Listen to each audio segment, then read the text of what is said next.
So far, April has started with fairly dry conditions out there, and we're getting yet another dry day. Although if you're well north of Grand Rapids yesterday, you know you woke up to some snow, believe it or not, on the ground. Most of us were able to avoid that, but this upcoming week, we're going to see a pattern shift or a change to wetter conditions and overall mostly cooler conditions until we head in towards the Thursday time frame. In the meantime, enjoy the sunshine. You can kind of see the cutoff of where the clouds are rolling in from the south, and we're still maintaining some sunshine, especially north of Grand Rapids up until about the Big Rapids area.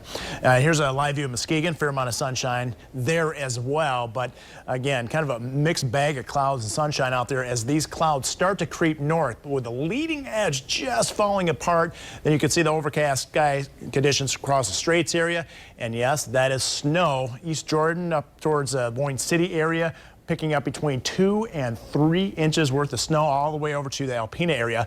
That snow is going to stay off to the north, but well, anytime you see snow, you know there's some colder temperatures up there. But we'll have the warmer temperatures, even a little bit of a warm front starting to move to the north. So we'll see highs today peak right around 60 in the Grand Rapids area. Already we're at 56 degrees, 58 in Kalamazoo.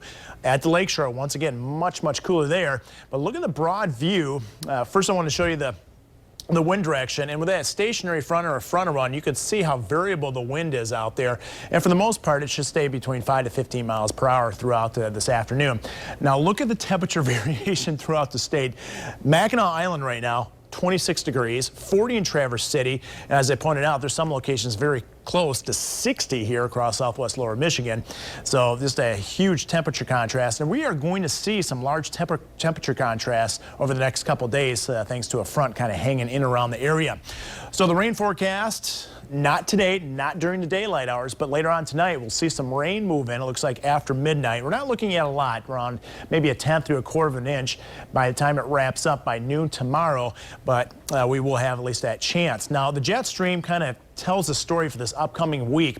It's coming right out of the south and west, trough out in the west coast, which we haven't seen much of so far this season, and a ridge trying to build up into the Great Lakes, but it's not going to have much success. So it means the storm track is essentially going to come right over Michigan. So the battleground is going to be set here right across Michigan, which means a large temperature variation and a wet, cool pattern, or at least a wet pattern for much of the week. And this is also, unfortunately, a really good setup for severe weather, which we'll likely hear about in the central and southern plains for this week.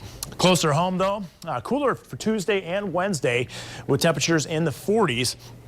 And both days, I think the primary threat of rain will be during the overnight into the morning hours. I both think Tuesday and Wednesday afternoons will be dry.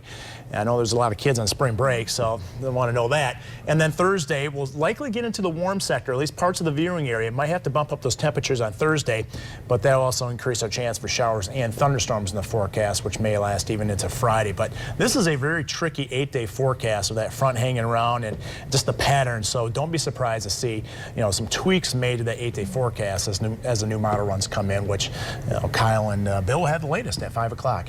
Well, and it's good for parents to have their kids home this week to start thinking about some indoor activities for Thursday, Friday. Yes. Start thinking bowling, maybe some movies, yeah. Croc Center, whatever. Something good and dry right. and inside. Mm-hmm. Okay. Thanks so much, Matt. You bet.